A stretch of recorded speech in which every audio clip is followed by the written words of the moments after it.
Shalom Bapak Ibu, Saudara semua yang dikasihi Tuhan. Shalom. Kayaknya malam ini cukup banyak hamba-hamba Tuhan ya Pak Wesley. Bu, Mereka rindu Ibu bisa menguatkan kita. Kita semua di ladang Tuhan. Banyak pendeta di sini. Maaf suara Pak Wesley hilang lagi tuh. Bu, memang betul banyak hamba Tuhan. Kita butuh penguatan dari Ibu nanti lewat firman Tuhan. Biar semua kita bergairah, Bu. Gairah cinta Tuhan di ladang Tuhan, Ibu. Amin. Amin. Puji Tuhan. Ya. Apa yang saya sampaikan malam ini biar boleh menjadi kekuatan buat kita semua menghadapi tahun ini ya Saudara. Karena saya merasakan bahwa tahun ini tidak menjadi lebih mudah dari tahun-tahun kemarin. Nah, mungkin saya share sedikit. Sejak dari tahun 2019, akhir Tuhan sudah berbicara, tahun 2019 akhir Tuhan bilang, tahun 2020 akan menjadi tahun Elia, di mana Tuhan bilang begini, bersembunyilah di tepi sungai Kerit, aku akan memberi engkau makan di sana. Sebab masa kekeringan ini masih cukup panjang. Itu singkat cerita yang saya dapatkan untuk awal tahun 2020, Bapak Ibu. Terus terang, saya tidak pernah berpikir seperti COVID. Tidak pernah terbayang ada virus yang mendunia. Bayangan saya, oh paling Tuhan itu suruh saya lebih banyak intim dengan Tuhan, karena akan terjadi kondisi ekonomi yang sulit. Tetapi kalau kita mau jujur, mana ada sih kondisi ekonomi yang tidak sulit? Setiap tahun selalu ada kondisi ekonomi yang sukar. Jadi saya pikir, ini teguran Tuhan buat saya, supaya saya mendekat lebih lagi dengan Tuhan. Itu awal tahun 2020, tahun Elia. Tuhan berbicara dengan jelas. Ternyata mulai bulan Maret, kita semua terkejut, seluruh dunia digoncang dengan COVID, yang ternyata berimbas terus sampai hari ini. Seperti efek karambol, jadi itu dari COVID, lari ke bukan hanya soal kesehatan, tapi juga soal ekonomi, dan terus-menerus sampai hari ini, Bapak Ibu. Nah, satu janji Tuhan di awal tahun 2020, Tuhan katakan begini, sekalipun nanti masa kering akan terjadi, aku akan memelihara anak-anakku, anak-anak Tuhan tertentu pada waktu itu. Saya sangat ingat. Dan saya bilang kepada beberapa persekutuan doa, berkat pemeliharaan Tuhan kepada Elia, tidak terjadi kepada semua orang Israel. Hanya kepada orang-orang tertentu. Itu yang saya sebut, orang kayak Elia akan mengalami di masa-masa kekeringan. Dia hidup di bumi, tapi tetap mengalami pemeliharaan surga. Bahasa lain saya adalah heaven on earth. Seperti surga yang sedang terbuka, jalan di bumi, menjalani kehidupan di bumi, tapi mengalami penyediaan dan pemeliharaan dari surga. Nah, itu yang akan terjadi pada tahun 2020. Tidak semua anak Tuhan akan menikmati itu. Hanya anak-anak Tuhan tertentu. Nah, itu sudah saya bagikan di awal tahun 2020. Terus terang, pada waktu COVID mulai meledak, banyak yang tanya sama saya sampai kapan. Ketika saya mulai bertanya sama Tuhan sampai kapan, saya mendapatkan satu penglihatan. Nah, Bapak Ibu, saya banyak sekali bergerak di area penglihatan. Nah, waktu itu saya melihat satu penglihatan, sebuah tembok yang sangat tinggi, seperti benteng. Nah, saya ada di dalam benteng itu. Dan selain saya, ada beberapa anak Tuhan yang lain. Ada wajah yang saya kenal, dan ada banyak wajah yang tidak saya kenal. Saya berusaha untuk memanjat tembok yang tinggi itu karena kepengen tahu, penasaran dengan apa yang ada di baliknya. Tapi karena terlalu tinggi, Saya pakai tangga, tidak bisa karena tangganya kalah tinggi dengan temboknya. Lalu pesan yang saya tangkap, Tuhan berkata begini, nggak usah cari tahu apa yang ada di balik tembok. Bagianmu adalah tinggal di dalam benteng ini bersama dengan aku. Nah, aku yang akan memelihara engkau dan seisi rumahmu dan seluruh anak-anakku. Nah, saya melihat di dalam benteng itu kita dikasih makan Bapak Ibu. Dari piring-piring yang sangat besar raksasa. Tinggi piringnya adalah seleher. Itu awal tahun 2020. Nah, saya tidak pernah menduga lebih jauh. Ternyata sejak bulan Maret, ketika saya berkunjung ke Australia untuk menjenguk anak saya, rencananya tanggal 4 Maret saya datang, tanggal 20 Maret tiket pesawat saya jadwal pulang, balik ke Surabaya.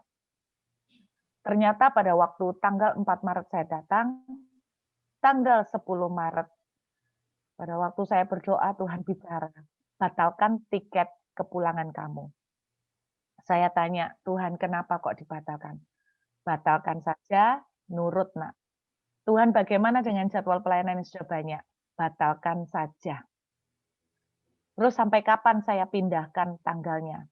Tuhan bilang, tunda. Pokoknya di-open saja. Ditunda. Jadi tidak dikasih tanggal.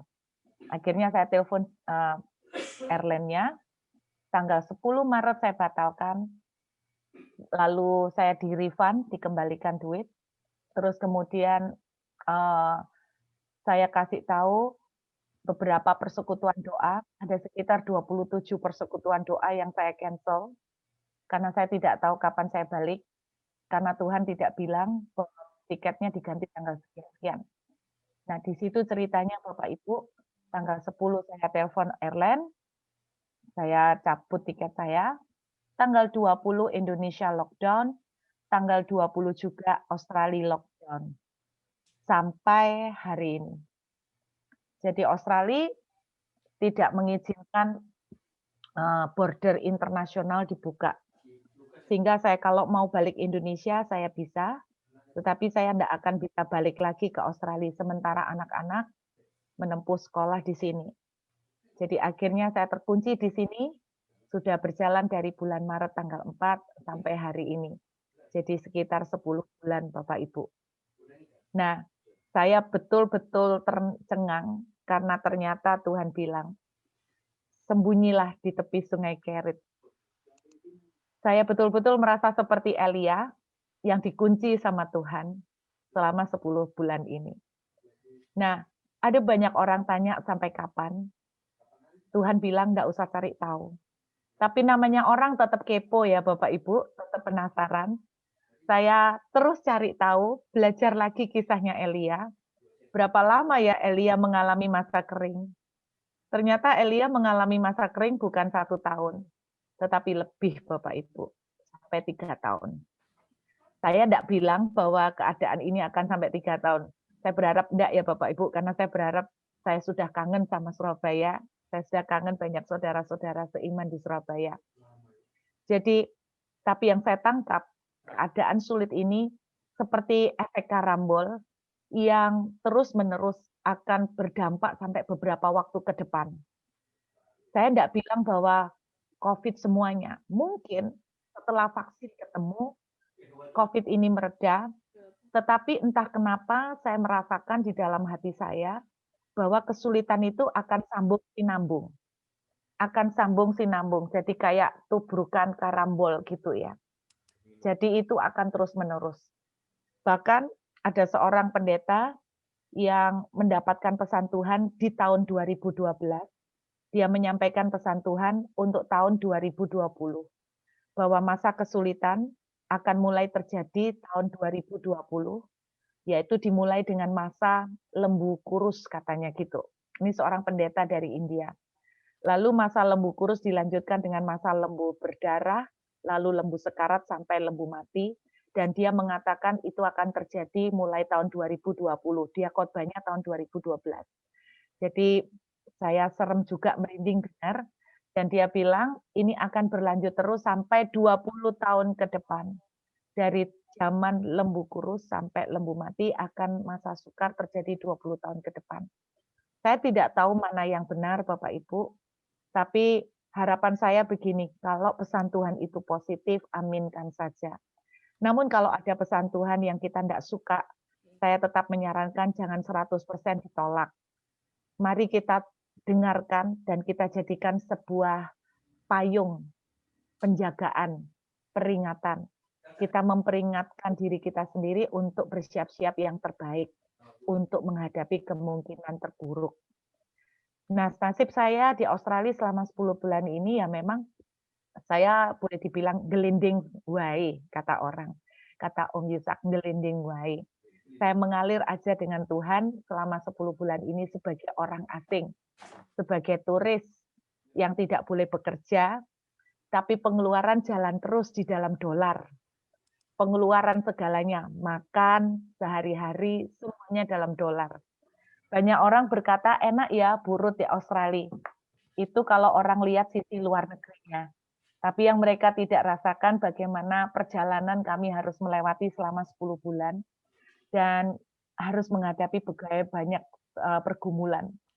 Nah, intinya saya ingin menggarisbawahi bahwa tahun 2021 kita masih akan menghadapi tantangan, kita akan masih menghadapi masa-masa yang tidak mudah Bapak Ibu. Tetapi ini yang saya yakin walaupun kita menghadapi masa yang tidak mudah, Bapak kita adalah Tuhan yang baik, Tuhan yang luar biasa. Kalau dia menyampaikan tentang peringatan-peringatan kesukaran, dia pasti akan memberikan juga jalan keluar. Dia akan memberikan jalan keluar untuk kita dipersiapkan. Masih ingat saudara ketika Sodom dan Gomora akan dibakar, Tuhan juga memberikan peringatan untuk memberikan jalan keluar. Jadi selalu saya percaya, kalaupun ada peringatan-peringatan yang negatif, tetapi Tuhan pasti akan memberikan juga hikmat atau arahan-arahan tuntunan supaya saudara dan saya bisa keluar menjadi pemenang. Nah, mengawali tahun 2021, ketika saya berdoa, mencari waktu dengan Tuhan, mencari pimpinan Tuhan, Tuhan katakan, kalau tahun 2020 adalah tahun Elia, maka tahun 2021 adalah tahun 3 nama tokoh. 3 nama. Saya ngomong Tuhan kok banyak banget 3. Nah di situ Tuhan membedahkan buat saya satu persatu. 3 tokoh. Jadi tahun 2021 akan menjadi tahun Rut. Tahun Rut di Alkitab, ya kitab Rut. Dan yang kedua tahun Benyamin. Dan yang ketiga adalah tahun Isakar. Amin Bapak Ibu. Jadi ada tiga nama, kalau saya boleh meminjam istilah nama, 3 nama, yaitu tahun Rut, tahun Isakar, dan tahun Benyamin. Kalau tahun 2020 adalah tahun Elia, maka tahun ini adalah tahun Isakar, tahun Benyamin, dan tahun Rut. Nah saudara, tidak mungkin saya menceritakan semua 3-tiganya malam ini, tapi malam ini saya akan fokus dengan yang namanya tahun Benyamin. Saudara, seperti saya bilang bahwa keadaan sulit ini masih akan berlanjut. Jadi walaupun Tuhan memakai 3 nama, yaitu Rut, Benyamin, dan Isakar, namun ketika saya pelajarin ketiga-tiganya itu saling sinergi, ketiga-tiganya saling sambung-sinambung, saling melengkapin, dan saling mengkonfirmasi. Jadi tahun 2021 di mana masa-masa sukar masih akan terjadi Bapak Ibu. Saya nggak tahu bentuknya apa, apakah COVID ini akan bermutasi menjadi varian yang lebih ganas? Apakah vaksin yang akan keluar ini benar-benar manjur atau tidak, saya nggak tahu.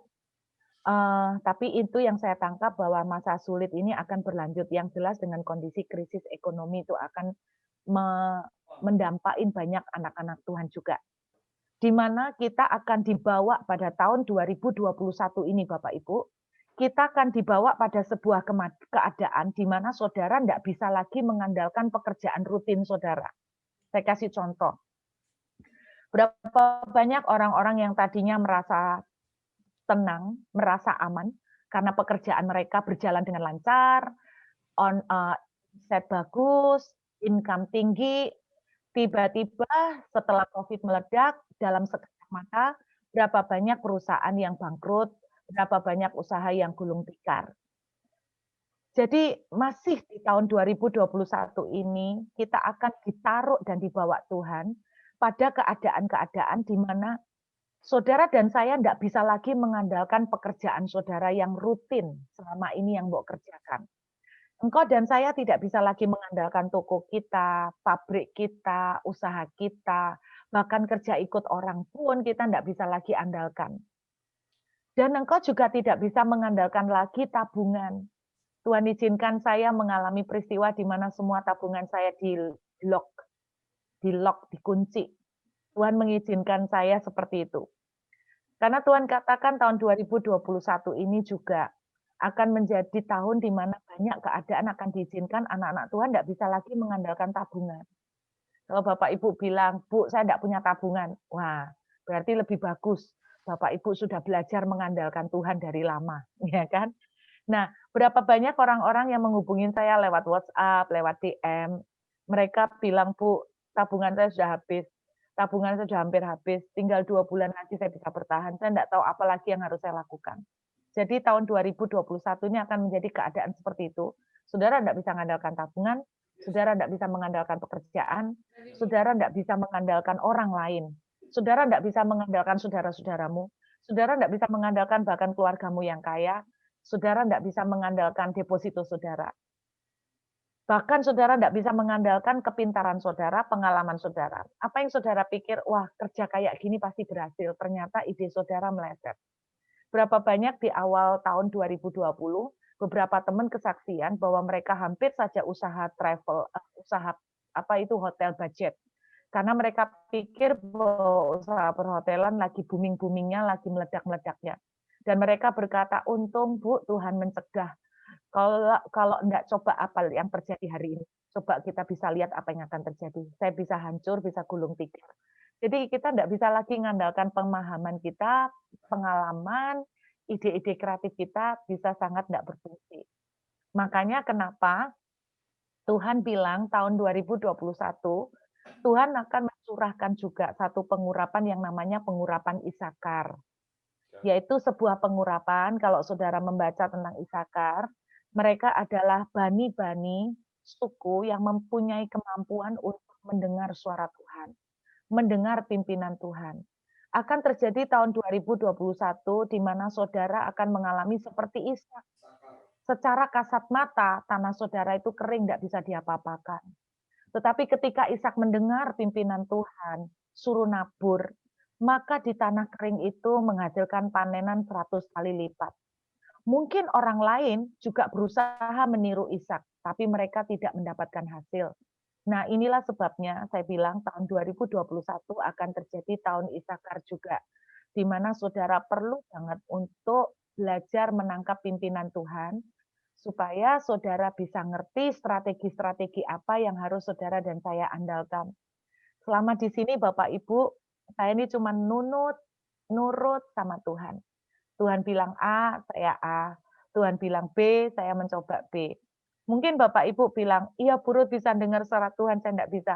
Tidak segampang itu juga Bapak Ibu, kadang-kadang telinga saya juga buntu, tidak bisa dengar apa-apa. Kalau tidak bisa dengar apa-apa, bagian saya cuma diam, terus cari Tuhan, terus cari Tuhan dengan segenap hati. Jadi ini akan menjadi tahun Isakar karena keadaan yang akan kita hadapi, benar-benar kita tidak bisa mengandalkan tanah kita, tidak bisa mengandalkan ladang kita, tidak bisa mengandalkan sumber-sumber kita. Itu ya yang pertama tahun Isakar ya. Nah yang kedua tahun Rut. Nah kalau saudara membaca kisah Rut, itu terjadi banyak kebetulan-kebetulan. Saya memakai bahasa Inggrisnya adalah the year of serendipity, tahun kebetulan. Tapi kebetulannya itu kebetulan yang ajaib, bukan sekedar kita ketemu teman di mall, ketemu teman lama reuni, ini anak lu berapa, kamu tinggal di mana, sekarang kerjaanmu apa. Bukan seperti itu, setelah itu ceritanya selesai, tidak ada cerita lanjutan. Tidak seperti itu Bapak Ibu. Tetapi akan terjadi tahun 2021, tiba-tiba anak-anak Tuhan ini tahu-tahu ketiban rezeki. Tahu-tahu tidak diduga, tidak disangka, apa yang tidak kau lihat dengan mata, apa yang tidak pernah kau dengar, itu yang Tuhan kasih. Tetapi bukan sekedar sesuatu yang kecil yang Tuhan kasih, tetapi yang Tuhan akan berikan adalah sesuatu yang tidak diduga, yang betul-betul akan membawa perubahan besar-besaran sama seperti yang terjadi di kisahnya Rut, di mana Rut mengalami perubahan nasib. dari seorang janda menjadi seorang istri, dari seorang pria yang terhormat di Bethlehem. Jadi tahun 2021 saya menyebutnya sebagai tahun kebetulan-kebetulan yang akan membawa keuntungan besar, bahkan merubah nasib dan destiny kita. Nah, sebetulnya mengenai tahun Rut ini ada kemiripan dengan yang namanya tahun Benyamin. Itu yang saya bilang, apa yang terjadi pada Rut tiba-tiba nasibnya berubah. Tiba-tiba secara kebetulan kata Alkitab, dia ada di ladang Boaz. Kok kebetulan Boaz itu keluarga dari mertuanya? Kok ya kebetulan Boaz itu yang bisa menebus Rut dan keluarganya. Jadi itu yang saya bilang ada intervensi surga, karena di Alkitab tidak ada yang namanya kebetulan. Berarti kalau terjadi seperti itu sampai membawa perubahan nasib besar, cuman sederhana jawabannya cuman satu, ada tangan Tuhan yang turun tangan, ada campur tangan surga yang interupsi dalam kehidupan Rut. Itu yang bahasa saya adalah favor. Oke. Nah, saya akan masuk pada topik pembahasan malam ini, yaitu the year of favor, tahun Benyamin. Bapak Ibu, apa artinya favor? Orang menerjemahkan kemurahan, orang menerjemahkan kasih karunia. Saya menerjemahkan sederhana. Favor adalah campur tangan Tuhan.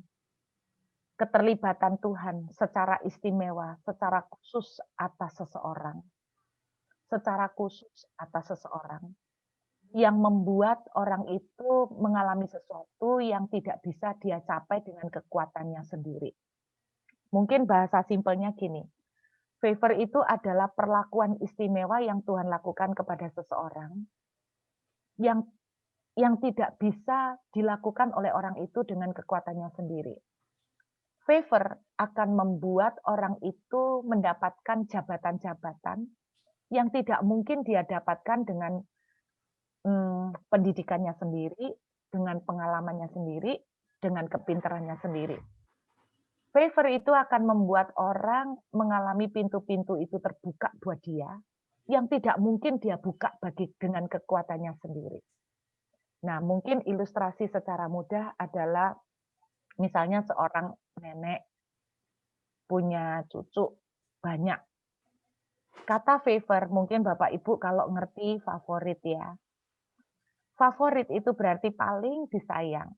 Nah, namanya paling disayang, seringkali orang yang paling disayangi itu seringkali menerima perlakuan-perlakuan yang istimewa. Yang bagi orang lain tidak adil. Seorang nenek yang punya cucu favorit pasti akan membedakan dari cucu yang lain. Kalau cucu yang lain baru dikasih duit kalau nilai rapotnya bagus. Tapi kalau cucu favorit, biarpun nilai rapotnya jelek, si nenek akan dengan sembunyi-sembunyi kasih dia duit, lalu bilang begini, jangan rame-rame ya, jangan kasih tahu papa mama kamu, jangan kasih tahu saudara-saudara kamu. Ini yang namanya favor, yaitu perlakuan istimewa yang dilakukan seseorang kepada seseorang yang lain, yang sebetulnya orang itu tidak layak untuk menerimanya. Anda ingat cerita perumpamaan pegawai yang masuk pagi dan pegawai yang masuk baru jam 4 sore dikasih gaji yang sama. Bagi pegawai yang datang pagi, nggak adil. Tapi bagi pegawai yang datang sore, itu bahasanya hoki, Bapak Ibu. Orang Cina bilangnya itu hoki. Kemurahan. Itu namanya favor. Nah, itu yang akan terjadi tahun ini. Saya kasih contoh buat Bapak Ibu. Tahun Benyamin itu seperti apa? Kalau Bapak Ibu bawa Alkitab di tangan saudara, kita buka Kejadian 43, ayat yang ke-34. Kejadian 43, ayat yang ke-34.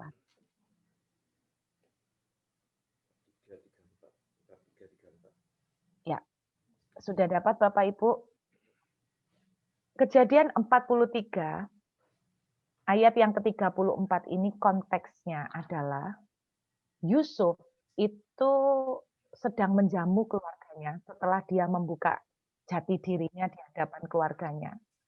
bahwa dia adalah Yusuf yang mereka buang dulu. Nah, perhatikan Kejadian 43 ayat 34 ketika Yusuf memberikan makanan kepada saudara-saudaranya. Lalu disajikan kepada mereka dari hidangan dari meja Yusuf. Perhatikan Bapak Ibu. Tetapi hidangan yang diterima oleh Benyamin adalah 5 kali lebih banyak dari orang lain. Daripada setiap orang yang lain. 5 kali lebih banyak daripada saudara-saudara yang lain. Jadi, kalau saudara yang lain dapat 1 porsi, Yusuf dikasih 5. Oke. Kenapa Bu Ruth begitu? Ya pasti saudara tahulah karena Yusuf paling disayang, Benyamin paling disayang sama Yusuf ya. Ini yang namanya favor. Nah, saudara Benyamin ini, kalau saudara tahu kisahnya, Benyamin ini adalah anak paling bontot. Ya, dari 13 bersaudara. Jadi Yakub punya 12 anak laki, 1 anak perempuan. Dan Benyamin ini yang paling kecil. Nah, saudara, pada waktu Benyamin ini lahir, Rahel mamanya sampai mati. Makanya sebelum mati, Rahel memanggil dia Ben-Oni. Artinya, anak dari kesengsaraanku. Kemudian oleh bapaknya Yakub, nama Ben-Oni diganti menjadi Benyamin. Artinya anak dari tangan kananku. Nah, saudara, orang bilang tangan kanan itu apa? Tangan kanan itu adalah, kalau kita tahu tangan kanan, kita menyebutnya dia tangan kanan presiden. Berarti orang kepercayaan, orang penting. Sama, Benyamin adalah anak dari tangan kananku. Ternyata tangan kanan itu punya arti favor. Jadi Benyamin anak dari tangan kananku. Berarti the son of my favor. Oke. Nah, sekarang saudara, saya kaget waktu tahu Benyamin itu anak favor. Dapat 5 kali. Yang lain dapat 1, dia dapat 5. Yang lain susah dapat kerjaan. Saudara dikasih dengan gampang. Itu namanya favor. Yang lain musim gini sedang sepi toko. Tapi saudara malah kebanjiran customer atau langganan. Itu namanya favor. Yang lain sedang susah kondisi ekonominya, saudara malah kelimpahan di masa COVID. Itu namanya favor. Karena kalau tidak karena Tuhan, itu tidak mungkin terjadi. Ada perlakuan yang beda yang Tuhan lakukan pada saudara. Sehingga saudara bisa menjadi kesaksian bagi kemuliaan nama Tuhan. Itu namanya favor. Nah, semua yang tertulis di Alkitab, tidak ada yang kebetulan Bapak Ibu. Baik nama binatang, nama tanaman, angka, huruf, semuanya ditulis ada maksud Tuhan di dalamnya. Angka 5, Benyamin mendapatkan angka 5 porsi. Angka 5 di dalam huruf angka Ibrani artinya favor. Oke, jadi tidak kebetulan. Arti nama Benyamin, the son of my favor, anak dari kemurahanku. Angka 5, dia dapat porsi angka 5, juga artinya favor. Kalau Bapak Ibu perhatikan di Alkitab, ada beberapa bukti bahwa angka 5 itu adalah angka favor. Saya kasih bukti ya Bapak Ibu. Bapak Ibu boleh catat, karena Bapak Ibu nanti di rumah hitung dan selidiki sendiri. Oke. Ada beberapa bukti bahwa angka 5 itu adalah angka favor. Salah satu buktinya kita lihat Bapak Ibu dalam Rut pasal 2 ayat yang kedua. Rut pasal 2 ayat yang kedua. Oke. Dalam terjemahan bahasa Indonesia, ya, Rut pasal 2 ayat yang kedua. Saya kasih lihat buat Bapak Ibu. Alkitab itu merupakan karya sastra yang manis sekali, bagus banget. Saya dulu pernah dapat pelajaran tentang Alkitab sebagai karya sastra, bagus banget. Rut pasal 2, ayat yang kedua. Maka Rut, perempuan Moab itu, berkata kepada Naomi, biarkanlah aku pergi ke ladang memungut bulir-bulir jelai di belakang orang yang murah hati kepadaku. Nama Rut di pasal 2 ayat 2 ini adalah disebutkan yang kelima kalinya. Bapak Ibu kalau tidak percaya hitung sendiri. Dari Rut pasal 1. Saya kemarin hitung satu-satu. Nama Rut di sini disebutkan atau muncul yang kelima kalinya. Dan pas yang kelima kalinya, di situ ada kata, bahasa Indonesia menuliskan murah hati. Bahasa Inggrisnya dituliskan favor. Bahasa Ibraninya dituliskan favor. Charis, favor. Angka 5. Tidak kebetulan Bapak Ibu angka 5. Contoh lain, kita lihat Rut pasal yang kedua. Kita lihat ya. Rut pasal 2 ayat yang ke-10. Lalu sujudlah Rut menyembah dengan mukanya sampai ke tanah dan berkata kepadanya, mengapa aku mendapat belas kasihan? Di sini bahasa Inggrisnya favor. Daripadamu sehingga Tuhan memperhatikan aku, padahal aku ini seorang asing. Panggilan kepada Boaz di ayat ini adalah yang kelima kalinya. Jadi Boaz disebutkan yang kelima kalinya di Rut pasal 2 ayat 10. Dan di sini juga saudara bisa temukan kata favor. Jadi angka 5, angka favor nih Bapak Ibu. Satu contoh lagi. Kejadian 6 ayat yang ke-8.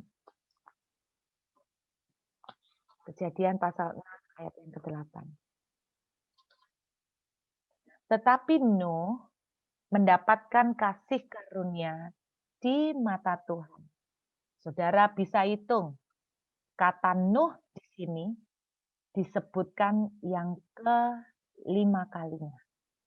Dan di situ lagi-lagi saudara temukan kata favor, kasih karunia. Indah ya Bapak Ibu. Benyamin dapat favor 5 kali lipat kasih karunia. Kalau yang satu ini adalah bukan Alkitabiah, tapi ilmu cocoklogi ya. Tahun ini tahun 2021. Saya ini bercanda sama teman-teman. Kok ya pas? Lek di jumlah 2021. Jumlahnya 5, Bapak Ibu. Jumlahnya 5. Jadi tahun ini saya percaya, kita terima aja dengan iman akan menjadi tahun favor. Tahun favor sekali lagi, keadaan kering, tapi Ishak mendapat 100 kali lipat. Itu kalau tidak tangan Tuhan yang turun, tidak bisa. Itu favor. Tahun ini kondisi boleh kering, tapi tiba-tiba entah gimana, saudara, ada aja blessing dari Tuhan, membukakan jalan dan pertolongan buat saudara dan saya. Itu namanya favor. Pertanyaannya adalah begini, bagaimana kita bisa mengalami favor seperti yang dialami oleh Benyamin? Saya ajak kita langsung buka di dalam Ulangan pasal 33, ayat yang ke-12. Ulangan pasal 33, ayat yang ke-12. Ulangan 33 ini merupakan doanya Musa. Sebelum dia mati, dia memberkati dalam bentuk nyanyian. Dia memberkati semua 12 suku. Jangan diremehkan doanya Musa. Pada zaman itu, doa dan perkataan yang keluar dari mulut Musa adalah seperti berkat yang keluar dari mulut Tuhan sendiri. Nah, kita lihat Apa yang didoakan oleh Musa mengenai Benyamin? Ulangan 33, doanya Musa ya. Ayat yang ke-12. Ulangan 33, berkat Musa kepada suku-suku Israel. Ulangan 33 ayat 12. Tentang Benyamin, ia berkata, kekasih Tuhan yang diam padanya dengan tenang. Tuhan melindungi dia setiap waktu dan diam di antara lereng-lereng gunungnya. Bapak Ibu, izinkan saya membaca dari versi bahasa Inggris. Karena ada sedikit perbedaan dengan bahasa asli di terjemahan Indonesia. Saya akan baca bahasa Inggrisnya bagi Bapak Ibu yang ngerti. Puji Tuhan, tidak ngerti, saya akan tetap terjemahkan. Benjamin is the loved one of the Lord. Benjamin adalah yang dikasihi oleh Tuhan. He will be kept safe at all time. Dia akan dilindungi tetap aman pada segala waktu. Di musim COVID, dia dilindungi. Di musim krisis ekonomi, dia dilindungi. Di masa semua kerjaan bangkrut, dia dilindungi.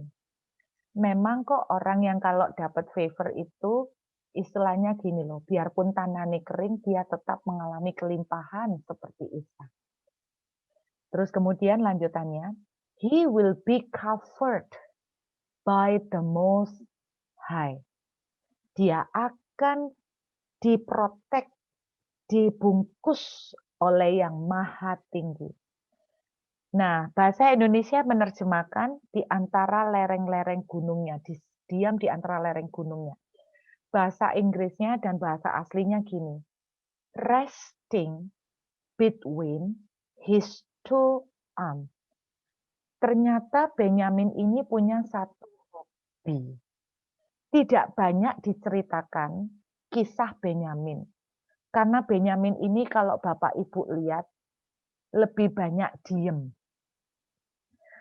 Jadi tidak terlalu banyak kita tahu cerita tentang Benyamin kecuali sebuah kasus di mana orang-orang dari suku Benyamin itu memperkosa sampai mati seorang istri dari seorang Lewi. Kejadian itu saja yang diceritakan tentang Benyamin. Rupanya ketika Musa menyampaikan blessing ini, Musa melihat, Tuhan melihat, Benyamin punya satu kebiasaan, suka istirahat di antara kedua tangan Tuhan. Saya ulangi. Resting between his two arms. Resting between his two arms. Bapak Ibu, saya peragakan supaya Bapak Ibu bisa bayangkan. Istirahat di antara kedua lengan. Bapak Ibu tahu apa artinya? Jadi ada beberapa arti.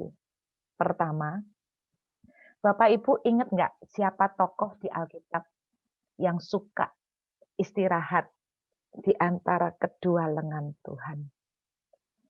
Kalau boleh saya terjemahkan, suka istirahat di dada Tuhan. Yaitu salah satunya Yohanes. Betul Bapak Ibu? Alkitab menuliskan Yohanes itu suka banget, murid yang suka tinggal di dada Tuhan.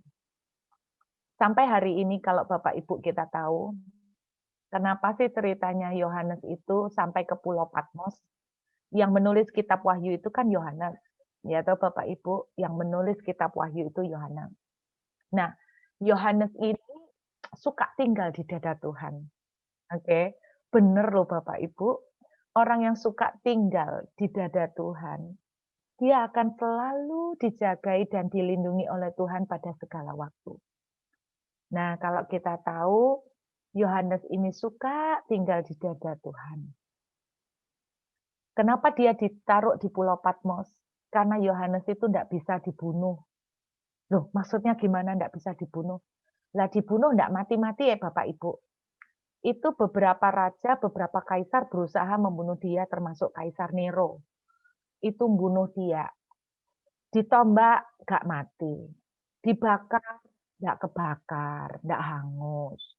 Digodok, nggak mateng. Akhirnya Kaisar itu putus asa, nih orang kok nggak mati-mati. Akhirnya bingung, dibuanglah dia ke Pulau Patmos. Gitu ceritanya. Nah, di Pulau Patmos justru dia mendapatkan pewahyuan yang luar biasa tentang Tuhan, tentang surga, tentang akhir zaman. Nah, satu kesimpulan saya, hal pertama, kalau kita mau mengalami favor Tuhan, tidak bisa tidak, tinggallah di dada Tuhan.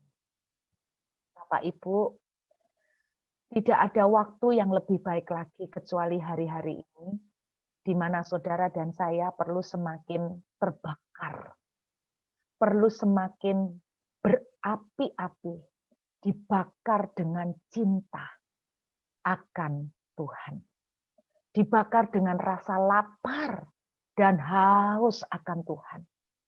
Tuhan katakan begini, Benyamin itu orang yang dikasihi Tuhan. Ya suka istirahat di dada Tuhan. Itu sebabnya Tuhan menjagai dia, melindungi dia pada segala waktu. Bukankah Mazmur 91 juga berkata begini, sungguh hatinya melekat kepadaku, maka aku akan meluputkannya, aku akan membentenginya, sehingga ia sehingga ia dilindungi oleh Tuhan, dijagai. Penyakit tidak akan menyentuh dia, penyakit sampar tidak akan menyentuh dia. Dulu awal-awal COVID, orang banyak mengutip Mazmur 91 untuk melawan COVID, yaitu jelas salah. Karena Mazmur 91 baru bisa terjadi oleh orang-orang yang suka nempel di dada penciptanya, di dada kekasih Tuhan, yaitu Tuhan sendiri, yaitu di dada kekasihnya. Nah, saudara, kalau kita suka nempel di dada Tuhan, inilah yang akan Tuhan berikan. Favor demi favor akan didemonstrasikan semakin nyata pada kehidupan Bapak, Ibu, dan saya. Satu sisi, Bapak, Ibu, saya bersyukur. Saya diizinkan Tuhan melewati masa-masa lockdown di Australia. Sisi yang lain, tidak jarang saya menangis. Saya pengen pulang Indonesia. Homesick, kata orang. Rindu pulang kampung. Tidak jarang, Bapak Ibu. Dan di sini dituntut harus pengeluaran dalam dolar. Sementara saya dan suami tidak bekerja. Saya jujur di hadapan Bapak Ibu, kebetulan di sini banyak pendeta, banyak hamba-hamba Tuhan. Saya tidak tahu bagaimana hamba-hamba Tuhan di sini. Apakah Anda dapat gaji bulanan dari gereja, ataukah Anda mendapatkan gaji dari persepuluhan jemaat? Saya tidak tahu. Tetapi saya sendiri adalah seorang full-timer, hamba Tuhan, yang tidak digaji oleh sebuah gereja, dan tidak digaji oleh organisasi atau yayasan apapun. Sejak tahun 2005 saya membaktikan diri untuk sepenuh waktu hanya melayani Tuhan. Saya tidak munafik, Bapak Ibu. Manusia butuh uang. Tapi yang penting kita tidak malu-maluin, ngemis-ngemis minta uang, apalagi sampai pengumuman mengatasnamakan Tuhan untuk minta uang. Dijauhkanlah itu kiranya daripada kita hamba-hamba Tuhan. Karena saya terlalu percaya kita punya Tuhan yang besar, kita punya Tuhan yang kaya. Kita punya Tuhan yang menguasai semuanya. Alkitab bilang kalau burung aja dipelihara, masa kita enggak. Jadi kita enggak boleh mengemis-ngemis pada manusia. Saya enggak tahu bagaimana Bapak Ibu dengan keuangan Anda. Tapi sebagai hamba Tuhan, saya secara pribadi sejak tahun 2005 tidak digaji oleh yayasan, tidak digaji oleh sebuah organisasi, tidak juga mendapatkan perpuluhan dari jemaat karena saya enggak punya jemaat. Lalu bagaimana saya bertahan? Selama ini Tuhan memberkati kami jujur. ketika saya berkhotbah, ketika saya diundang oleh gereja, persekutuan doa, saya mendapatkan persembahan kasih, Bapak Ibu menyebutnya PK. Nah, sejujurnya ketika saya terkunci di Australia, Bapak Ibu, ketika saya terkunci di Australia, sempat bulan-bulan pertama tidak ada undangan khotbah karena gereja-gereja persekutuan doa semua pada ditiadakan. Mereka belum terlalu banyak yang mengerti tentang pemakaian Zoom. Tapi kalaupun sekarang sudah ada pemakaian Zoom, saya mau terus terang. Dulu saya di Surabaya ketika balik masih di Indonesia, belum ada COVID, dalam 1 bulan saya bisa menerima undangan khotbah sebanyak 80 kali. Namun, sejak kena lockdown, kalaupun ada Zoom, Bapak Ibu, dalam 1 bulan itu bisa dihitung, nggak sampai ada 8 Zoom itu nggak sampai. Jadi dari 80 kali, turun menjadi 8 katakanlah. Kalau boleh bahasanya orang bisnismen itu gini, omsetnya turun 90%, Bapak Ibu. Omsetnya turun 90%. Nah, Bapak Ibu, saya di sini pengeluaran dalam dolar, semuanya dihitung dolar. Aduh, di Surabaya Bapak Ibu dengan 50.000 saya bisa makan di dekat rumah di Citraland itu ada warung yang namanya Lodo. Itu saya kalau 50.000 makan berempat itu masih ada kembalian Bapak Ibu. Tapi kalau di sini 50.000 yang setara dengan $5, di sini cuma bisa beli minuman apa itu namanya milk tea atau bubble tea Bapak Ibu. Itu pun yang ukuran kecil, itu pun yang enggak pakai bubble-nya ya, itu $5. Di sini beli soto harganya 130.000. Itu tanpa nasi Bapak Ibu, nasi $5 alias nasi 50.000. Jadi kalau beli soto $13 plus nasi $5, jadi sekali makan soto sama nasi 180.000 Bapak Ibu. Dengan kondisi orang tidak ada income, tapi pengeluaran seperti ini, secara manusia itu mustahil Bapak Ibu. Tapi saya mau bilang sama Bapak Ibu, saya diizinkan Tuhan.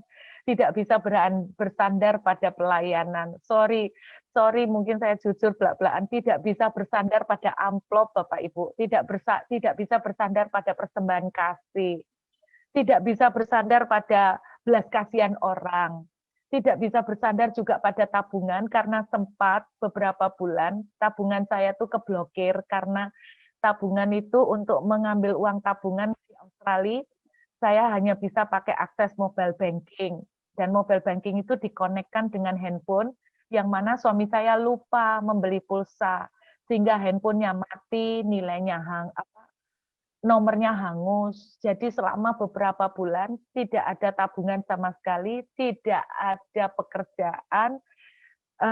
Terus kemudian kita benar-benar tidak ada. Tapi apa yang terjadi Bapak Ibu? Jujur Bapak Ibu, jemaat nangisnya sama pendeta. Jemaat khawatir curhatnya sama pendeta. Pendeta khawatir curhat sama siapa Bapak Ibu?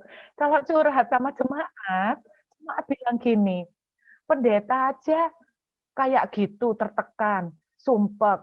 Nah, apalagi kita ya. Wah, repot Bapak Ibu, jemaat tambah down. Akhirnya apa? Saya cuma datang ke Tuhan, nangis, nyembah.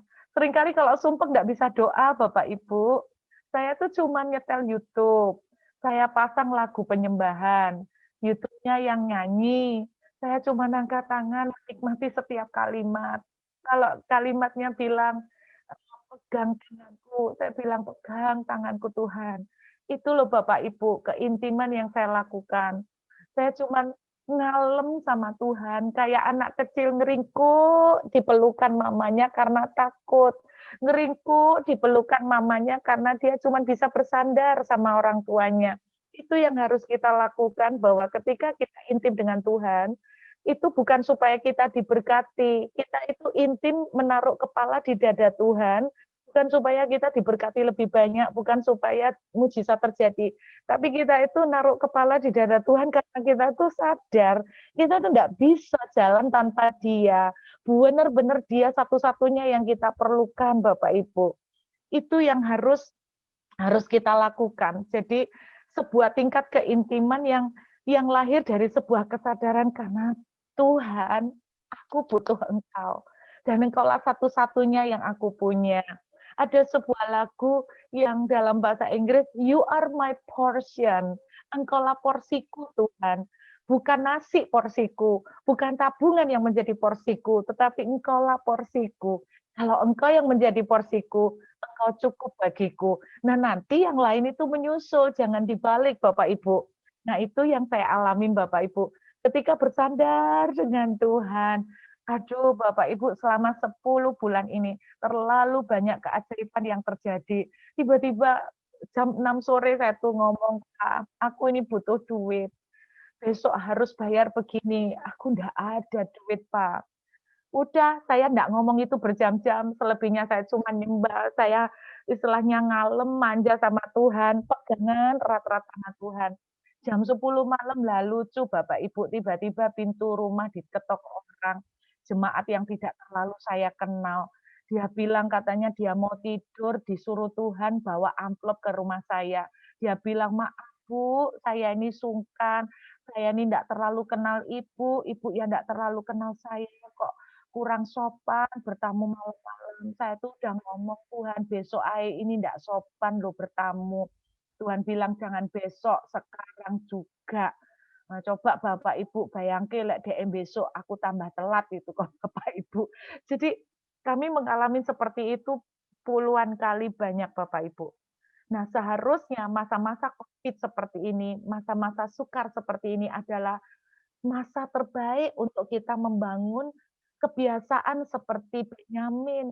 Kita istirahat di dada Tuhan. Satu ayat Bapak Ibu, coba Ibu lihat, Bapak Ibu buka di dalam kitab Kidung Agung. Kidung Agung, kita lihat. Pasal 8 ayat yang kelima, ada seorang teman, saudara seiman yang memberi ayat ini kepada saya, dan ini ayat yang luar biasa. Kidung Agung pasal 8 ayat 5. Siapakah dia yang muncul dari padang gurun, yang bersandar pada kekasihnya? Bapak Ibu, seharusnya 2020 yang merupakan padang gurun, bukan membuat saudara itu malah lari dari Tuhan. Banyak orang kecewa dengan Tuhan. Itu salah. Karena ketika engkau kecewa dan engkau lari dari Tuhan, engkau benar-benar tidak ada lagi yang kau andalkan. Sudah tidak bisa mengandalkan kerjaan, tabungan, keuangan, kemampuan, pengalaman, lari lagi dari Tuhan, tambah habis-habisan. Saudara, seharusnya padang gurun tahun 2020 akan menghantarkan saudara tahun 2021 bersandar pada kekasih. Saya berharap hati seorang Benyamin, kebiasaan seorang Benyamin akan kita tiru. Dan ini janji Tuhan. Orang yang dikasihi Tuhan seperti Benyamin, Tuhan akan menjagai dia sepanjang waktu. Tuhan akan melindungi dia. Tangan Tuhan sendiri yang akan bekerja atas dia. Dan bukan main-main. Kalau yang lain dapat 1, Benyamin dikasih 5. Kalau yang lain tidak bisa, Benyamin dapat. Kalau yang lain sulit, Benyamin dikasih. Amin Bapak Ibu. Ini satu message Tuhan. Jadi pesan sederhana malam ini, saya cuma ingin ingatkan, Bapak Ibu, be intimate with God. Padang gurun seharusnya menjadikan saudara dan saya makin mesra, makin intim. Saudara akan saksikan tahun ini, jangan kaget. Tiba-tiba, saudara akan ketemu seseorang yang membawa saudara kepada mujizat yang sangat spektakuler, yang membawa saudara bahkan pada perubahan nasib. Dari di bawah, tiba-tiba naik ke atas. Dari yang lokal, tiba-tiba menjadi internasional. Saudara dan saya butuh ini. Kita harus bersandar ke siapa? Cuman ke Tuhan. Jadi pesan Tuhan malam ini cuman sederhana. Rest between his arms. Bersandar di dada Tuhan. Amin Bapak Ibu. Amin. Saya berharap pesan singkat ini boleh menjadi kekuatan buat kita. Kadang-kadang favor ini kan tidak bisa dalam arti itu kita mau ataupun mencari ataupun ini. Tetapi itu kan ada favor itu adalah sebuah prerogatifnya Tuhan ya Bu ya. Seperti 12 murid Yohanes salah satu itu menjadi favornya Tuhan, Petrus ya kan. Nah, tapi yang lainnya kan tidak mendapatkan hal itu. Nah, bagaimana menurut Ibu untuk mengejar? Tentunya pasti bisa, seperti kita katakan Kaleb.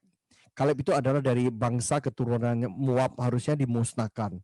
Tetapi Tuhan memilih Kaleb untuk bisa masuk ke dalam tanah keadaan. Justru Kaleb itu dipuji Tuhan. Tapi Kaleb membayar sebuah harga yang mahal. Nah, menurut Ibu itu bagaimana seseorang kita bisa mengejar favornya Tuhan, Bu? Itu kira-kira itu pertanyaan, yang lain mungkin akan nyusul. Silakan, Bu. Terima kasih, Bu. Speakernya dibuka, Bu.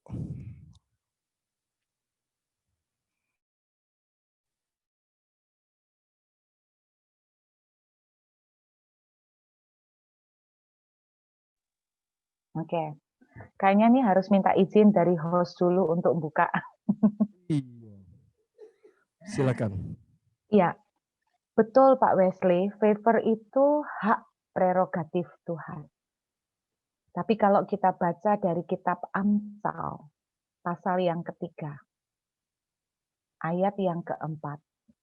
Amsal pasal ketiga, ayat yang keempat. Ayat yang keempat dituliskan begini, and find favor. And find favor. Nah, dalam bahasa Inggrisnya, find favor. Bahasa Indonesia dituliskan maka. Sangat berbeda, Bapak. Jadi kalau maka itu kan berarti akibat. Sedangkan di dalam bahasa Inggris, ayat 4 itu berupa sebuah instruksi. Jadi dalam bahasa Inggrisnya, sebetulnya dalam bahasa aslinya itu dimulai dengan sebuah komen, instruksi. Carilah favor. Berarti Pak, favor bisa kita kejar. Bagaimana kita mendapatkan favor Tuhan? Bahasa sederhana saya itu gini, berarti kita bisa mengejar untuk mengambil hatinya Tuhan ya Pak. Ya, bisa. Kembali lagi seperti itu. Jadi kira-kira seperti itu Pak Wesley. Mungkin cukup singkat tapi sederhana ya. Oke. Ini ada tanya Bu Ruth, intim dengan Tuhan apakah cukup dengan baca Alkitab dan pujian penyembahan saja? Terima kasih dari Bu Foni. Iya, yang saya bagikan kepada Ibu sebetulnya keintiman itu konteksnya banyak ya. Tapi yang saya bagikan tadi dalam konteks yang simpel sekali, yang bisa kita lakukan. Nah, salah satu bentuknya adalah memang bagi saya pribadi, salah satu cara saya membangun sebuah keintiman bermanja dengan Tuhan adalah dengan bentuk worship, dalam arti song. Apakah worship itu harus nyanyi? Tidak. Worship itu sendiri artinya banyak. Tetapi yang saya lakukan selama ini paling gampang, salah satu cara praktis saya membangun keintiman adalah dengan masuk di dalam nuansa penyembahan, dalam bentuk nyanyian penyembahan. Kenapa begitu? Saya jujur aja gini, kalau kita sumpek ya Pak ya, kalau kita sumpek, kita tuh enggak bisa berdoa, kita enggak bisa banyak ngomong, apalagi disuruh doa syafaat. Mustahil ya orang lagi sumpek suruh berdoa syafaat buat bangsa dan negara. Kita aja bilang gini, wong aku sendiri aja masih sumpek banyak masalah, suruh doain orang lain.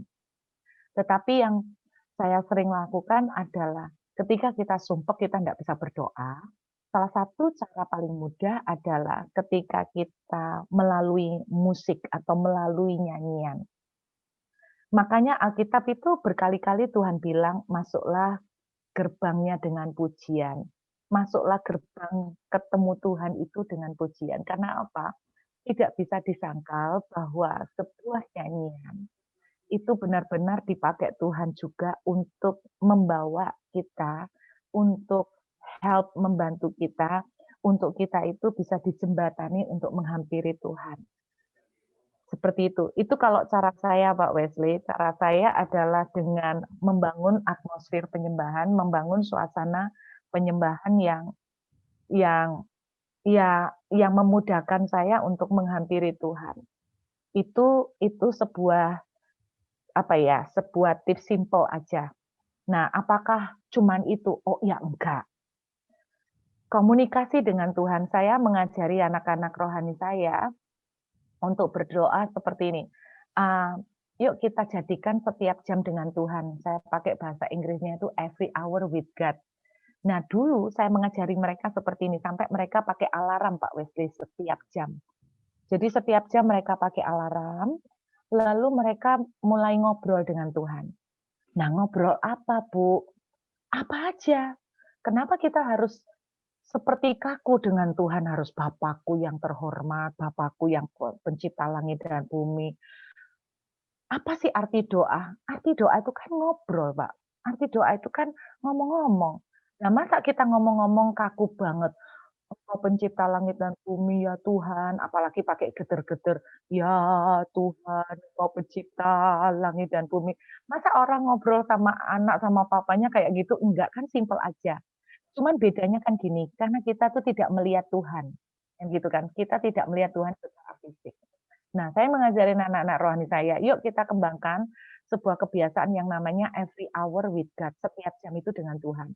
Nah, mereka mengingatkan setiap jam untuk communicate sama Tuhan itu gini, eee, tanya, "Tuhan panas banget ya hari ini." Cuma gitu aja, simple. "Duh Tuhan aku lapar loh." Itu. Terus, "Aduh Tuhan gini nih kok kerucuk-kerucuk, gini makan apa ya yang enak?" Bapak Ibu, ini yang saya lakukan, saya ajarkan kepada anak-anak rohani saya dan saya ngomong sama mereka, awal-awal kita mendisiplin seperti ini karena kita sedang berinteraksi dengan Tuhan yang tidak terlihat secara fisik. Saya bilang, awal-awal kita membangun keintiman seperti ini, awalnya kita pasti akan merasa seperti ngomong sendiri.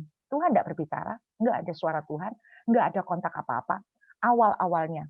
Tetapi kalau ini kita konsisten bisa lakukan, jadi kalau kita bisa konsisten lakukan seperti ini, saya terlalu yakin berjalan dengan waktu, tiba-tiba saudara akan memiliki kepekaan, tiba-tiba Tuhan bisa berbicara loh lewat roh saudara. Bisa seperti itu, Pak. Jadi, awalnya memang butuh bayar harga dulu awalnya karena kita nggak bisa lihat Tuhan, jadi kayak ngomong dewek gitu. Tapi lama-lama akhirnya bisa connect gitu loh sama Tuhan. Lama-lama, asik ya. Jadi kita kira-kira seperti itu membangun keintiman. Jadi bukan masuk kamar terus berdoa, baca 10 pasal, semua dilakukan kalau seperti kayak liturgi, kayak orang ahli Taurat dan orang Farisi juga percuma. Nggak ada relationship ya Saudara, cuman karena kayak kayak rutinitas, kayak liturgi yang kaku dan kayak agamawi yang mati dan dangkal. Jadi nggak ada hubungan yang hidup dengan Tuhan. Saya berdoa saudara tuh harus ngalamin dengan Tuhan secara nyata seperti yang sering dialami Om Yusa Cipto ya. Amin. Jadi gitu ya Pak Wesley. Ya, kebetulan tadi bicara Kong Yusa ini, Engkong Yusa ini ada yang chat.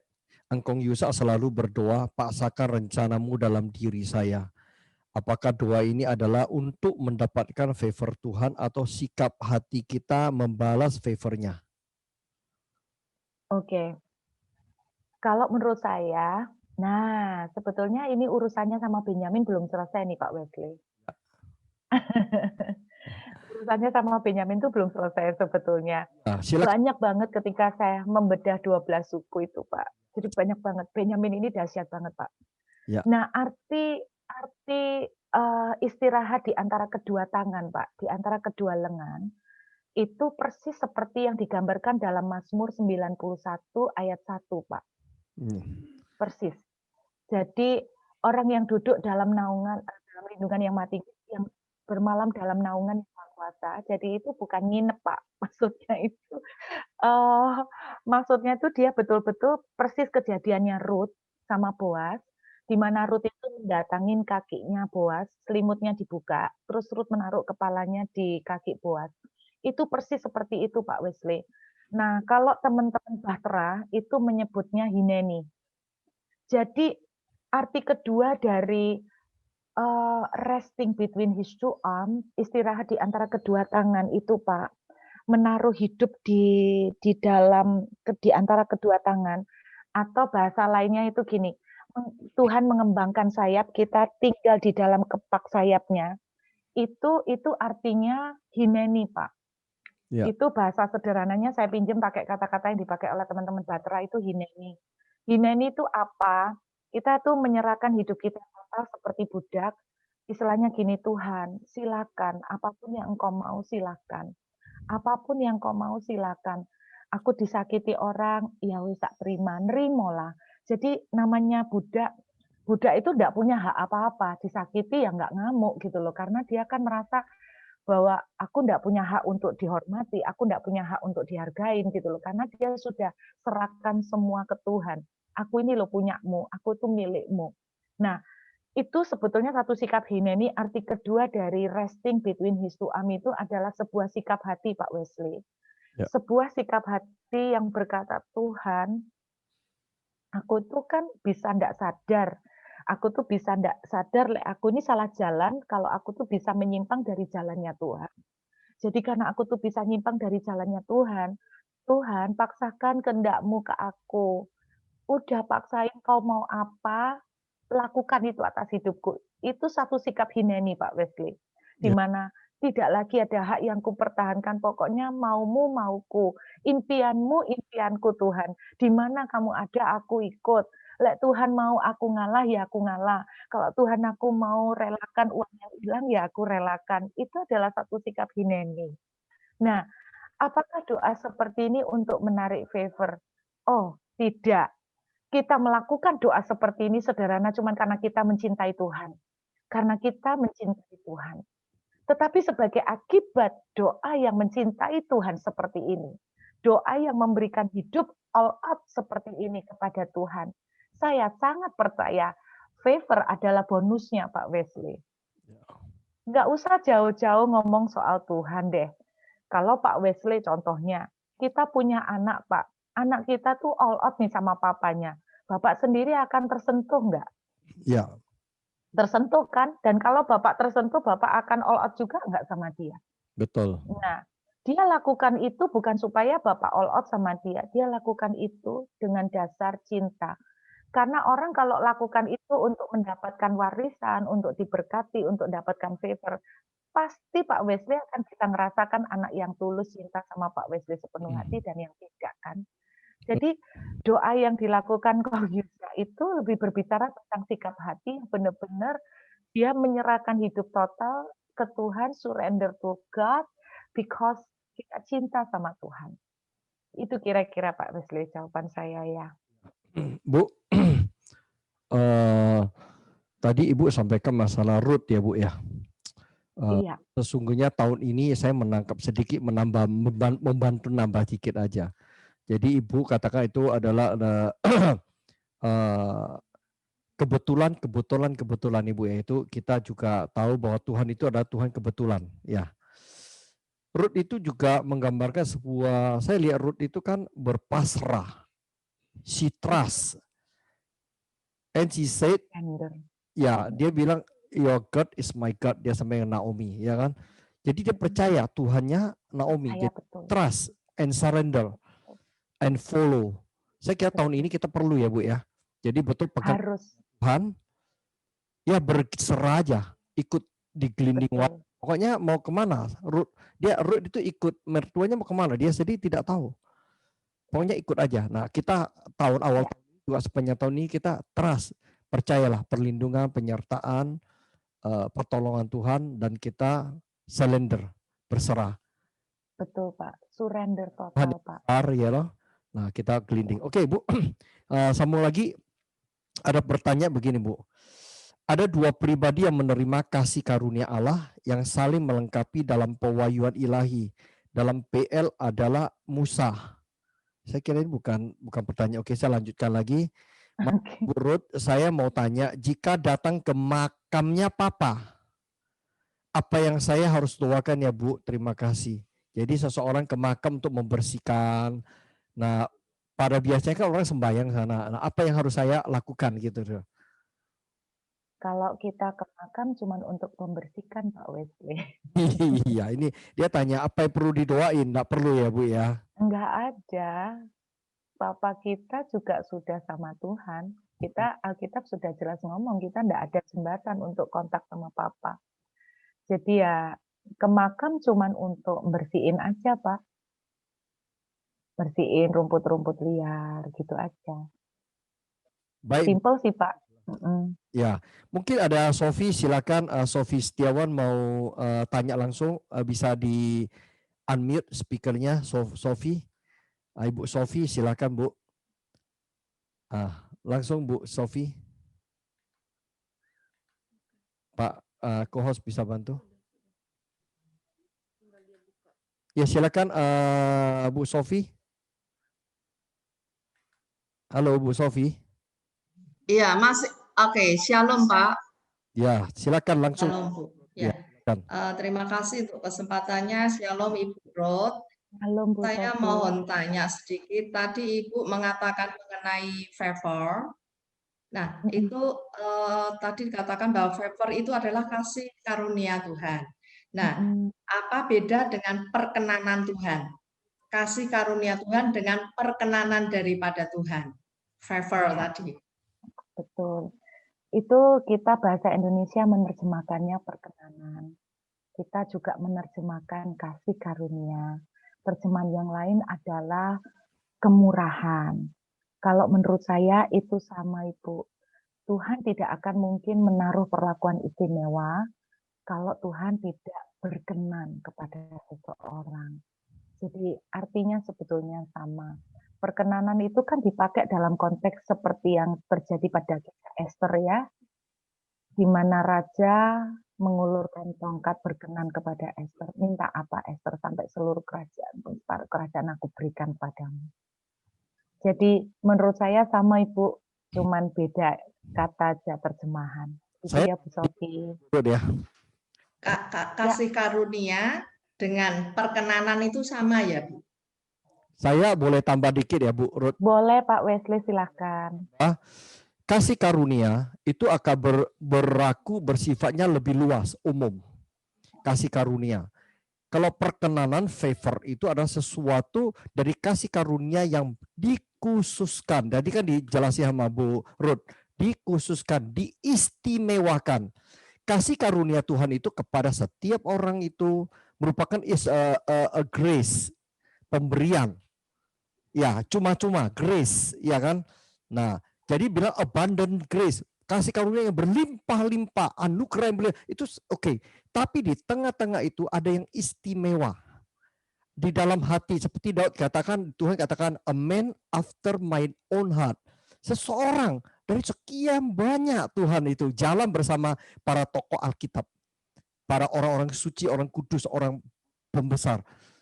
Hanya satu itu. Nah, Tuhan juga lihat di dalam hatinya Abraham itu orang yang lembut hatinya, meskipun ya dia marah, dia marah benar demi Tuhan, tapi Tuhan murka kepada dia, tidak boleh masuk, tapi Tuhan tetap memuji dia. Hari ini juga saya percaya Abraham mendapatkan tempat yang luar biasa istimewa di sisi di tahta Tuhan. Nah, saya kira itu ya Bu Ruth ya, saya bantu dikit itu lah. Baik, Terima Pak, kasih, ada Pak. sedikit lagi Pak, maaf. Nah, bagaimana caranya kita bisa boleh mengalami kasih karunia itu? Bagaimana caranya untuk bisa mengalaminya itu? Favor itu, perkenanan itu. Yang tadi katakan Bapak atau Bu Ruth itu adalah spesial gitu. Nah, tadi Bu Ruth sudah sampaikan panjang lebar, Bu Sofi. Tadi kan sudah disampaikan dengan contoh yang sangat-sangat simpel. Jadi seorang anak yang sering menyapa papanya dengan hati yang diberikan, ya mungkin silakan Bu Ruth.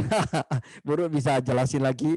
Ya ini Bu Sofi nanti mungkin bisa ada rekaman lagi, bisa didengar kembali. Tadi ada yang udah tanya. Iya, Gimana? ya simpel sih Bu Sofi.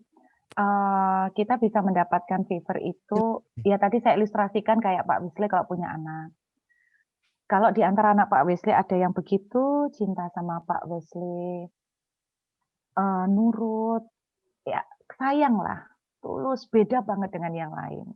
Sangat mengasihi dan menghormati Pak Wesley. Saya percaya hati Pak Wesley pasti tersentuh ya. Dan pasti ini anak akan dapat yang berbeda dari yang lain.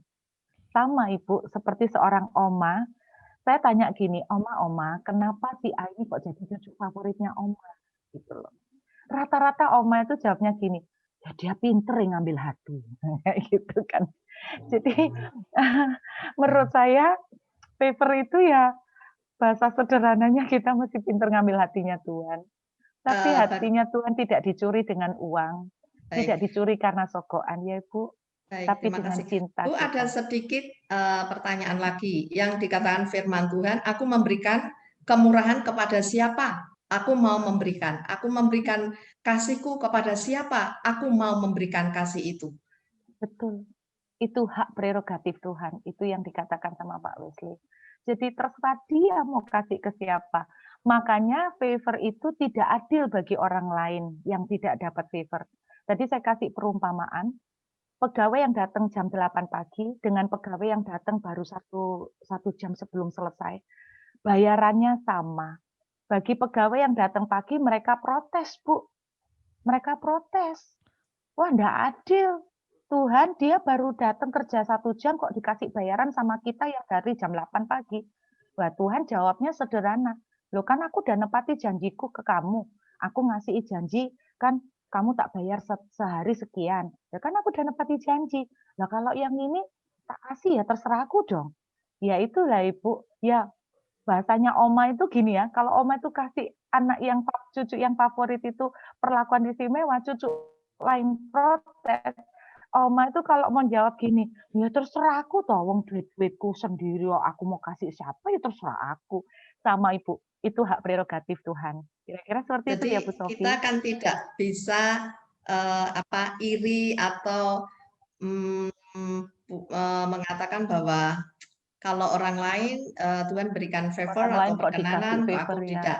Nah, karena tadi Ibu menyampaikan bahwa itu harus ada keintiman yang dengan Tuhan dan seperti Betul. dikatakan contoh muridnya Yohanes nempel di dadanya Tuhan Yesus. Nah, saya cuman ingin bertanya sedikit Bu, bahwa kalau saya pikir itu banyak hamba-hamba Tuhan yang senior, itu mereka sangat melekat, mereka sangat intim, tapi belum tentu di antara hamba-hamba Tuhan yang begitu senior itu mengalami favor.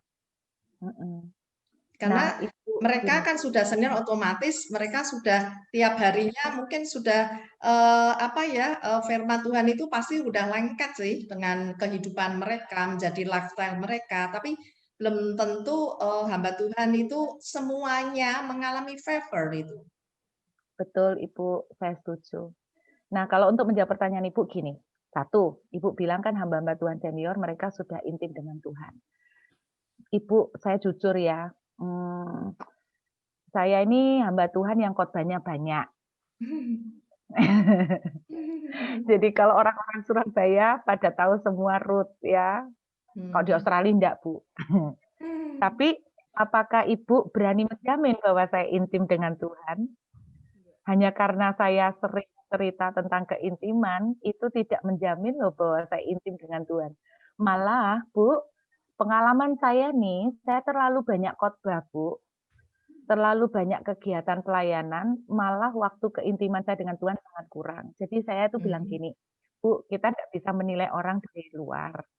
Kadang kita melihat kesenioran seseorang, dia pasti sudah intim sama Tuhan. Oh, belum tentu, Bu. Hanya Tuhan yang tahu. Kan Ibu tidak ada di kamarnya dia, tidak 24 jam mengawasi dia. Ibu masa tahu di kamar katanya doa, tapi ternyata ketiduran, Bu.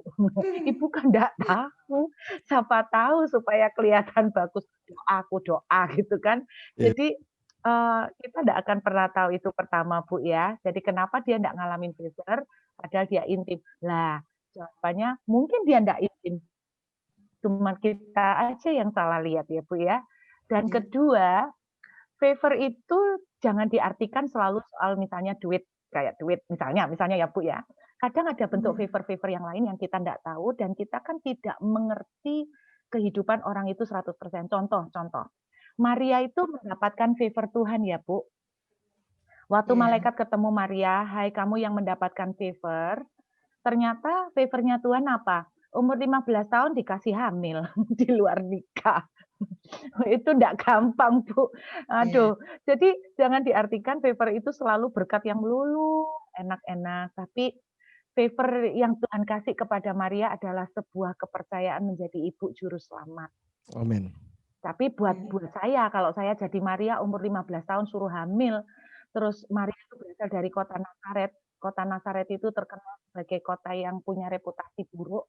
Orang Romawi, tentara kalau liburan ke Nazaret karena cari perempuan. Nah, Ibu bisa bayangkan, Maria umur 15 hamil, terus datang kucuk-kucuk ke orang tua, "Kamu siapa yang ngambilin Roh Kudus?" Siapa yang percaya, Ibu? Semua orang akan mikir, iki jangan-jangan sama tentara Romawi. Ibu, enggak gampang tantangan buat Maria. Itu loh orang yang dapat favor Tuhan. Nah, Bu, tanda-tanda orang yang mengalami favor atau perkenanan Tuhan itu seperti apa, Bu, tanda? Yang jelas, dia akan dibuat beda dari orang lain. ada perlindungan Tuhan, ada, jadi gini, walaupun Maria harus menghadapi tantangan dihina, mungkin dicurigai, tetapi kalau Ibu lihat perjalanannya, dia juga mengalami perlindungan Tuhan yang luar biasa. Dia mengalami banyak demonstrasi dan campur tangan pernyataan kuasa Tuhan yang luar biasa. Tapi memang orang kayak Maria satu di antara jutaan ya Bu, belum tentu ada Maria lagi ya Bu, pasti bukan belum tentu, pasti tidak mungkin ada Maria lagi karena Yesus sudah selesai, tidak mungkin suruh datang lagi untuk mati lagi. Jadi orang kayak Maria itu satu di antara seumur hidup ya Bu. Jadi tapi yang saya lihat orang yang mendapatkan favor Tuhan selalu ada penyertaan Tuhan Amin. di tengah kesulitan. Jaminan Tuhan. Oke, Ya. kira Bu Sofi ya. Jadi udah terjawab ya Bu Sofi ya. Ya, thank you so much. Tuhan berkati. Terima kasih Bu. Iya, Ibu kok cancel tanggal 22-nya nanti? Tanggal 22 itu kan ada Zoom COC kok di cancel ya? Oh, saya di cancel dari pihak COC Bu, bukan dari saya. Oh, sorry. Padahal kita masih tetap menantikan itu Bu Oh, Yohananya iya. yang bilang Mereka ada kendala di internal gitu aja. Oke, hari no. Bukan Bu. Oke, thank you so much. Thank you. Iya, thank you ya. Thank you. God bless you. Iya. tunggu Bu Ruth hari ini udah ketemu. Bahkan sudah. Oke. Ada pertanyaan, kalau habis terima janji Tuhan, baik melalui firman maupun nubuatan. Jadi seseorang udah menerima. Ini namanya Pak Karina atau Bu Karina? Bu Karina. Dia sudah terima janji Tuhan. Tapi mengalami kesulitan. Nubuatan. Justru keadaannya semakin buruk dibanding dulu sebelum dia terima janji Tuhan. Menurut Ibu bagaimana? Sebab dia mengalami. Logikanya memang begitu Pak Wesley. Soalnya gini, janji Tuhan itu kan diberikan supaya nguatin loh Pak Wesley. Ya. Supaya nguatin. Kenapa supaya nguatin? Karena ada perjalanan yang bakal tidak mudah di depan. Ya. Jadi janji Tuhan itu ibarat gini loh, sebuah hadiah yang dijanjikan. Nih ya, nanti kamu lulus ujian, papa kasih sepeda nih. Nah, kenapa dijanjiin seperti itu? Karena papanya tahu ujiannya itu bakal butuh kerja keras, bakal butuh melekan, sampai begadangan. Jadi kira-kira seperti itu ilustrasinya Pak Wesley. Nah, di Alkitab cukup banyak ya Bu, orang yang dapat janji Tuhan langsung terbalik. Yusuf dapat janji Tuhan jadi leader, langsung masuk sumur. Tidak lama. Ishak dapat janji Tuhan diberkati di tanah yang dipilihkan sama Tuhan. Tidak lama langsung kering. Nah, itu keringnya sampai beberapa tahun loh. Abraham dijanjiin Tuhan, aku akan memberkati kamu menjadi bangsa yang besar. Ya baru terjadi dapat anaknya kan 25 tahun kemudian. Jadi kebanyakan terbalik. Kenapa? Karena janji Tuhan diberikan untuk menguatkan kita selama perjalanan iman sampai janji itu tergenapi. Kira-kira seperti itu Pak Wesley. Yang penting kita minta jaminan lah Bu ya. Iya, kita kekuatan dari Tuhan lah. Minta kekuatan, Roh Kudus memampukan kita. Oke Bu, ini ada pertanyaan dari Bu Kris atau Pak Kris ini. Waktu Naomi, mertuanya Bu Ruth ya. Naomi. Mertua aku saya namanya bukan Naomi. Ya, waktu Naomi memberikan instruksi pada Ruth, apakah itu bisa menjadi sebuah gambaran Roh Kudus yang mengarahkan hidup kita untuk masuk dalam favor Bapak di surga ya. Bagaimana pengalaman Ibu dalam kaitan dengan Roh Kudus dan pimpinannya kira-kira ya. Oke, terima kasih Bu. Betul sekali Pak, betul sekali. Jadi gambaran Naomi itu bisa dipakai sebagai strategi yang dibukakan Tuhan untuk Ruth, untuk memberikan keselamatan buat dia. Nah, dalam pengalaman saya banyak banget ya. Mungkin saya kasih contoh salah satunya supaya tidak bosan saya melulu nih. Anak rohani saya Pak. Jadi anak rohani saya pada waktu itu kehilangan pekerjaan. Terus uang tabungan habis karena dipakai orang, ditipu. Jadi tipu lah. Nah, selama 3 bulan suami istri ini tidak kerja. Kemudian Tuhan berbicara melalui mimpi, seperti Daud melawan Goliat, dia pakai batu kecil. Saya langsung nangkap dari arti mimpi itu, yaitu apa yang ada di tanganmu kamu pakai. Nah, saya ajak mereka berdua ngobrol. apa yang ada di tangan kalian?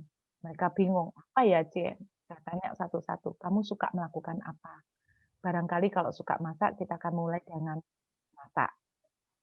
Ternyata suaminya jawab, aku suka duit. Jawabnya enggak menjawab sebetulnya. Yang istrinya tapi menjawab, aku pengen terkenal. Hah, pengen terkenal? Gimana cara pengen terkenal?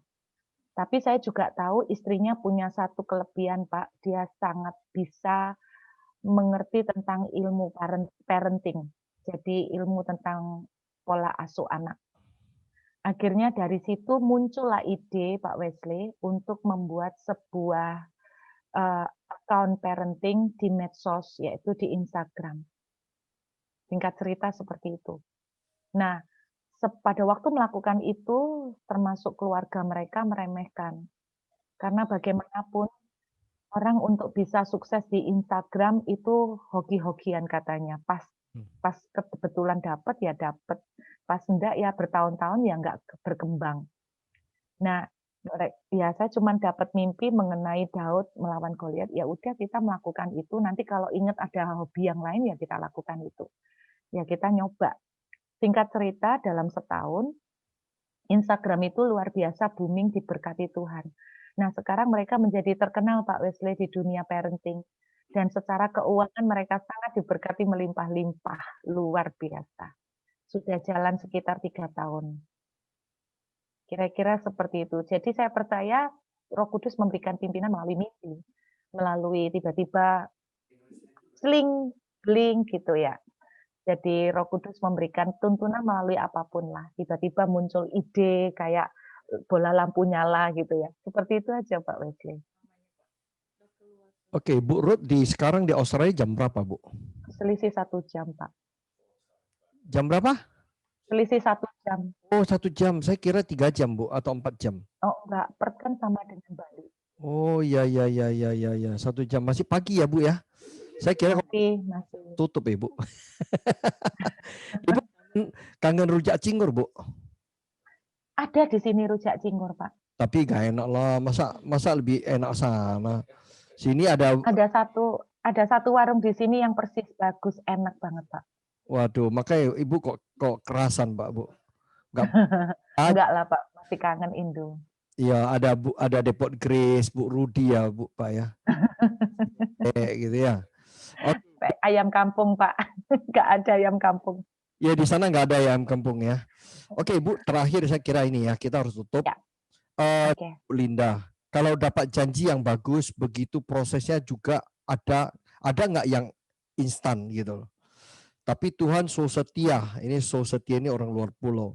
Pasti Tuhan menopang kita menjalaninya seperti kita dapat reward.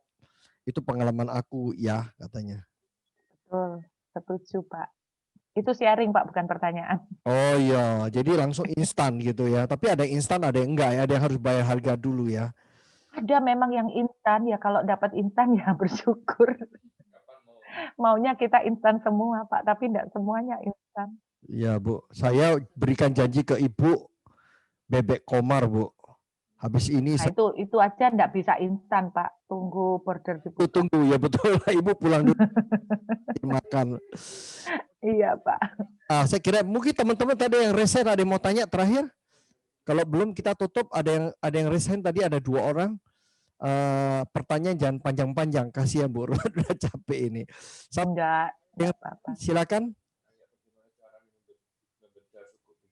Oh ya, Ibu ada yang tanya bagaimana membedah suku Benyamin. Oh, membedah. Saya sudah membedah 12 suku Pak. Ya. Nah itu bagaimana kita membedah? Tentunya kita mengumpulkan semua data ayat, referensi yang berkaitan dengan suku Benyamin, semua sumber-sumber dokumen yang bisa menunjang, apapun, sejarah dari suku Benyamin, gitu Pak. Nanti bulan depan ya Bu ya, sharing ya. Ini rencananya ada Bible study Pak, tentang 12 suku. Oh iya, Karena banyak yang minta, tapi nggak tahu kapan realisasinya. iya, bukan. Maksudnya bulan depan Bulan depan. kasih intinya aja. Jadi kita juga nggak panjang-panjang. Oke. Mau yang instan ya Pak ya? Katanya ya, no? Siap-siap Pak Wesley. Demikian dulu buat sharingnya yang luar biasa. Kita dikuatkan tahun ini, saudara-saudara masih ingat ya, ada tahun favor. Itu Amin. gambaran favor itu dari Benyamin, tahun Isakar. Kita siapkan diri kita, ada berkat-berkat yang khusus buat kita. Jadi Isakar itu juga hikmat Tuhan. Hikmat itu adalah awal dari takut, mengasihi, memprioritaskan Tuhan. Itu dapat hikmat, itu membawa saudara tahu kapan beli, kapan lepas, kapan ya pokoknya hikmat. Satu lagi Ruth. Ruth itu ya semuanya di dalam Tuhan itu adalah keajaiban, ada favor, ada namanya pegang janji Tuhan. Saya kira itu. Oke, Bu Ruth bisa lepaskan kita berkat buat kita untuk sebagai penutup. Puji Tuhan. Ya, sekaligus saya ucapkan terima kasih buat teman-teman. Wah, banyak yang care ini sampai soal ayam goreng presiden Pak Wesley. Ini bukan di endorse ya. Goda, Bu. Tapi memang ayam goreng presiden itu kesukaan saya Pak Wesley. Enak banget. Itu tidak beda taste-nya, rasanya. Wah, Ya, kangen banget Pak. kita makan sama Bu. Nggak bisa dikirim pakai DHL Pak. Kalau bisa gitu. Nah. Ya. Oke, kita doa sama-sama teman-teman. Saya berdoa bahwa tahun 2021 kita betul-betul masuk di dalam tahun di mana tangan Tuhan, tangan surga akan ikut campur dalam kehidupan kita. Yes. Sehingga tiba-tiba tanpa diduga pintu terbuka. Tanpa diduga kita mengalami kemurahan-kemurahan Tuhan yang luar biasa. Tanpa diduga kita mengalami divine connection. Perjumpaan-perjumpaan yang ajaib. Yang akan membawa perubahan besar, yang akan membawa breakthrough, yang akan membawa pembalikan keadaan, yang akan membawa perubahan status, yang akan membawa perubahan destiny, yang akan membawa destiny kita menjadi destiny yang digenapi, yang dihendaki oleh Tuhan. Bapakku berdoa memberkati semua teman-teman di Zoom malam hari ini, seberapa banyak mereka yang hadir. Biarlah damai sejahtera anugerah-Mu berlimpah pada kami semua. Satu yang hamba-Mu minta Tuhan, bakar hati kami dengan api membara, dengan passion, rasa lapar dan haus, kecanduan akan Tuhan. Sampai setiap pembuluh darah kami, setiap pori-pori kami itu berteriak membutuhkan Engkau. Kami tidak bisa lepas dari Engkau. Setiap detik kami merindukan Engkau. Bikin kami sedemikian Tuhan. Setiap detik, setiap menit kami itu gersang. Karena kami haus akan Engkau. Karena kami tidak bisa menciptakan rasa itu sendiri. Kami minta belas kasih-Mu Tuhan untuk semua anak-anak teman-teman di Zoom, supaya Tuhan bikin kami, kalau kami boleh berdoa, paksa kami masuk kehendak-Mu. Kami boleh berdoa malam hari ini, Tuhan, bikin setiap pori-pori kami itu berteriak membutuhkan Engkau. Bikin setiap nafas kami berteriak merindukan Engkau. Bikin kami setiap detik itu tidak bisa lepas dari Engkau. Kalau kami mulai jauh dari Engkau, bikin kami itu tidak enak semuanya. Tuhan, bikin kami itu merasa tidak enak semuanya. Sampai kami itu ketemu dalam hadirat-Mu. Sampai kami melihat di dalam pelukan-Mu. Melihat dalam hadirat-Mu, Tuhan. Terima kasih Bapak, aku meminta hati yang baru, api yang bernyala-nyala, rasa lapar dan haus akan Tuhan berkobar di tengah-tengah umat-Mu. Juga untuk setiap hamba-hamba-Mu yang hadir, hamba-hamba-Mu yang Kau percayai.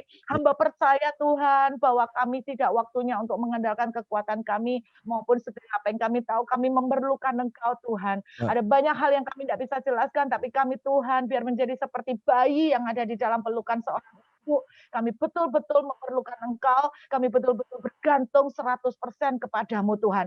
Biarlah hati yang baru, hati seperti seorang anak yang sangat membutuhkan untuk tinggal dalam dekapan orang tuanya itu terjadi pada kami hari ini.